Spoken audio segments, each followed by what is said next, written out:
આમ તો આપણે અનેકવાર સાંભળ્યું છે કે ગુજરાતમાં વિકાસ ગાંડો થયો છે, પરંતુ ખરેખર આ વિકાસ ગાંડો થયો છે નર્મદાના ગરુડેશ્વરમાં, અને લોકોને જીવતે જીવતો ઠીક, પરંતુ મર્યા પછી પણ વિકાસનો લાભ નથી મળ્યો. સમગ્ર બાબતે વિગતે ચર્ચા કરીશું. નમસ્કાર, હું છું ઉજ્જવલ અને આપ જોઈ રહ્યા છો નિર્ભય ન્યૂઝ. નર્મદા અને તેના આજુબાજુના વિસ્તારમાં આપણે અનેકવાર ડેડિયાપાડાના ધારાસભ્ય ચેતર વસાવા હોય કે પછી કોઈ પણ હોય એમને વિરોધ કરતા જોયા છે. અનેકવાર આદિવાસીઓની અનેક સમસ્યાઓને લઈ અને સવાલ ઉઠાવતા જોવા મળ્યા છે લોકો. અને હવે ગરુડેશ્વરમાંથી એક એવો કિસ્સો સામે આવ્યો છે કે જે આપણને ગુજરાતમાં વિકાસને લઈ અને વિચારવા મજબૂર કરે છે. એમ તો આપણને ભાજપના અનેક નેતાઓ અનેકવાર 30 વર્ષથી સત્તામાં છે અને અનેકવાર વિકાસને લઈ અને નિવેદનો આપતા જોવા મળે છે, આવેદનો આપતા જોવા મળે છે. આપણે જોયું કે આદિવાસી વિસ્તારના અનેક મિનિસ્ટરો પણ મંત્રીઓ પણ હતા. હાલ ભરૂચના સાંસદ પણ છે મનસુખ વસાવા.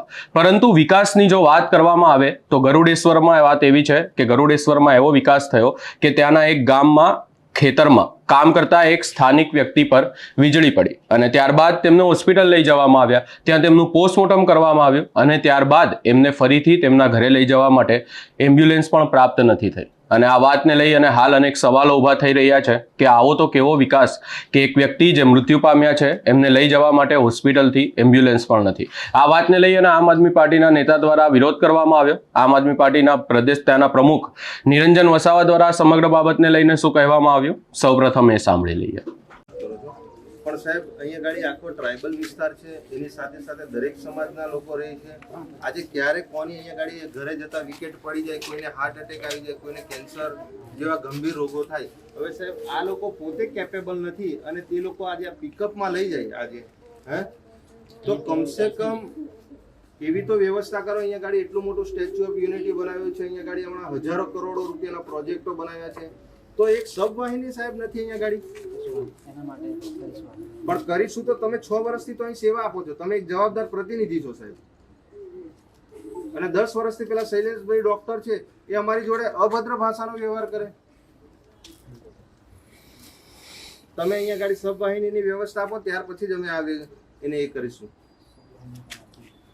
તો સાહેબ એની વ્યવસ્થા તમારે કરવી પડે, નથી તો એવું થોડું કે અમારા જે ગરીબ માણસોને તમે આ ઝોલીમાં નાખીને એમને પિકઅપમાં બિનવારસી લાશ જેવું એમને લઈ જવાનું. અને તમે 5-5, 6-6 વર્ષથી અહીંયા ગાડી સેવા આપો છો, તમે માંગણી નથી કરતા 5 વર્ષથી. એવું ચાલે નહીં. તમે અહીંયા ગાડી આ વ્યવસ્થા કરાવો. અહીંયા ગાડી દુનિયાની સૌથી ઊંચી પ્રતિમા સ્ટેચ્યુ ઓફ યુનિટી છે. અમારા લાખો કરોડો રૂપિયાની જમીન અહીંયા ગાડી અમે આ આદિવાસી સમાજે અહીંયા ગાડી આપી છે, બરાબર. અને ત્યાં ગાડી જ્યારે એમને અહીંયા અંતિમ ક્રિયામાં લઈ જવાનું તો અહીંયા ગાડી એમને પિકઅપમાં લઈ જાય. આ પિકઅપનું ભાડું 2-3 હજાર રૂપિયા લે છે. અમારા ગરીબ માણસો એટલા કેપેબલ નથી હોતા. માંડ એ લોકો અંતિમ ક્રિયા માટે આજુબાજુ એમના સગા સંબંધીઓ ગ્રામજનો પાસેથી ઉઘરાવીને અંતિમ ક્રિયા કરે છે. હવે આ પિકઅપના 2-3 હજાર રૂપિયા એ બિચારા અંતરિયાળ વિસ્તારમાંથી કઈ રીતે કાઢે? આ બંને વીજળી પડવાથી બરાબર કુદરતી ઘટના ઘટી અને એમાં મૃત્યુ પામ્યા. હવે ત્યાં ગાડી આ એક છોકરો હતો, એને પણ જે જમાઈ હતો, બરાબર, એને પણ તમે પિકઅપમાં મોકલી દીધી લાશ. આ બીજી છે, એ છોકરી પણ બિચારીને તમે અહીંયા ગાડી આ પિકઅપમાં એ કરી દો. અમે આ પ્રજા ટેક્સ ચૂકવે છે સાહેબ, એટલે તમારે આની વ્યવસ્થા કરવી પડશે. તમારે જે તે પ્રતિનિધિને કેવું એ પ્રતિનિધિને કહો. આ બિલકુલ નહીં ચલાવી આટલું બધું નિષ્કાળજી. અહીંથી 5 કિલોમીટર પણ નથી ને અહીંયા સ્ટેચ્યુ ઓફ યુનિટી બનેલું છે. અને આ આખા તાલુકાનું મેન મથક છે. અહીંયા અત્યારે 75 લાખ રૂપિયાનો તો ખાલી પાણીના બોટલો ત્યાં ગાડી આપ્યા છે. 20 કરોડ રૂપિયાનો તો લાઇટો નાખેલી છે. આજે 100 કરોડથી પણ ઉપર ખાલી દેશના વડાપ્રધાન અહીંયા ગાડી આવે છે, બરાબર, 30 ને 31 તારીખે. તો 2 દિવસ માટે 100 કરોડથી પણ વધારે રૂપિયાની ફાળવણી કરે છે. અને અહીંયા ગાડી અહીં દીવા તળે અંધારું, અહીંયા ગાડી અમારા લોકોને કમસે કમ જે લોકોએ જમીનો આપી છે, તો જમીનો આપી છે એવા લોકોને પણ અહીંયા ગાડી આ સાહેબ આ પિકઅપ આ ડાલામાં લઈને જવાનું અંતિમ ક્રિયા માટે. એટલે સરકાર પાસે એના પૈસા નથી, તાગડધીંડા કરવા માટે પૈસા છે સરકાર પાસે. અને તમે લોકો જવાબદાર વ્યક્તિ, તમે એની માંગણી નથી કરતા 5-5 વર્ષથી.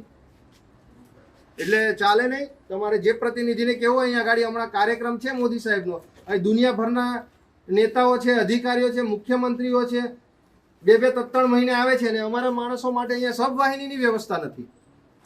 એટલે જેને કેવું હોય એ પ્રતિનિધિને કહો, અહીંયા ગાડીથી અમે અંતિમ સંસ્કાર કરવા ડેડ બોડીને નહીં લઈ જઈએ જ્યાં સુધી આ લોકોને ન્યાય નહીં મળે. આ પિકઅપમાં અમે લઈ નહીં જવાના. આ વ્યક્તિએ બે એમના પરિવારના સભ્યો ગુમાવ્યા છે.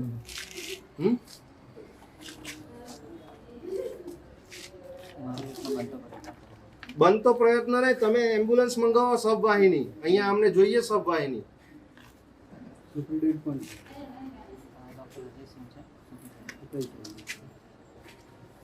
આદિવાસી સમાજના લોકો રહે એટલે એવું થોડું ચાલે કે પિકઅપમાં ડાલામાં ઉચકીને લઈ જવાની બિનવારસી લાશ તરીકે.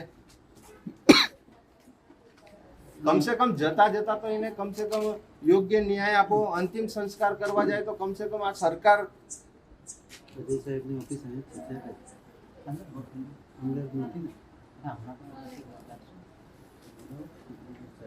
સુપ્રિન્ટેન્ડન્ટ સાહેબને બોલાવો. અહીંયા ગાડી આખા લાવો ઠરાવો, અમને બતાવો અહીંયા ગાડી. આ તો ગરીબ માણસો કોઈ બોલે ના એટલે એવી રીતે થોડું ચાલે સાહેબ. કેમ નથી માનવું? અમારી પાસે એમ્બ્યુલન્સ હતી અમારી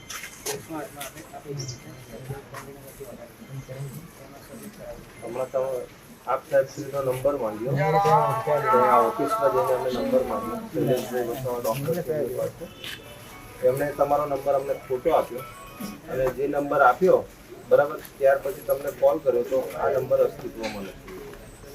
અને શૈલેષભાઈ જોડે હમણાં ડૉક્ટર 10 વર્ષથી અહીંયા ગરડેશ્વર સિવિલ હોસ્પિટલમાં સેવા આપે છે. અમારી જોડે અભદ્ર ભાષાનો વ્યવહાર કરે છે. રિસ્પેક્ટ એમને વાત નહીં કરતા, અમે એમની જોડે રિસ્પેક્ટથી વાત કરીએ છીએ. શું તમે અમારી જેવા પ્રતિનિધિ જોડે જો આવી રીતે અભદ્ર ભાષાનો વ્યવહાર કરો છો તો સામાન્ય વ્યક્તિ જે આ પેશન્ટો આવે એમની જોડે તો સાહેબ આપણા ડૉક્ટરશ્રીઓ આ કેવું બિહેવિયર કરતા હશે? વારંવાર અહીંયા ગાડી રજૂઆત આવે છે. અમે એક બે વાર એમને ટેલિફોનિક પણ રજૂઆત કરી હતી બરાબર. અમે ત્યાં રાજપીપળાથી આવીએ તો અમારાથી અહીંયા ગાડી મુલાકાત લેવા નથી અવાતું, કેમ કે ઘણા બધા ગરીબ પેશન્ટો અહીંયા ગાડી આવે છે, એમના ટેલિફોનિક ફોન આવે તો સ્વાભાવિક છે કે તમે સરકારી કર્મચારી છો તો અમારે રજૂઆત તમને કરવી પડે. પછી સાહેબ આવે અમારી જેવા જ પ્રતિનિધિ જોડે જો એવું કે સરકાર આપશે તો એ કરશું. 5 વર્ષ પહેલા અમે માંગણી કરી હતી અને તમે અહીંયા નર્મદા અને તેના આજુબાજુના વિસ્તારોને લઈ અને અનેકવાર આપણને પ્રશ્નો તો જોવા જ મળે છે. આદિવાસીઓ દ્વારા આ વાતને લઈ અને વિરોધ પણ કરવામાં આવે છે.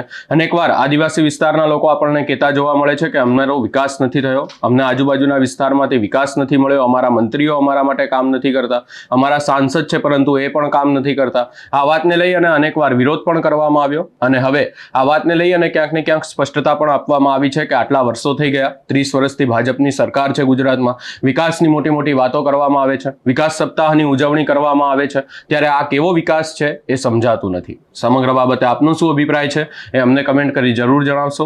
અમારી ચેનલ નિર્ભય ન્યૂઝને લાઇક, શેર, સબસ્ક્રાઇબ કરવાનું ભૂલશો નહીં.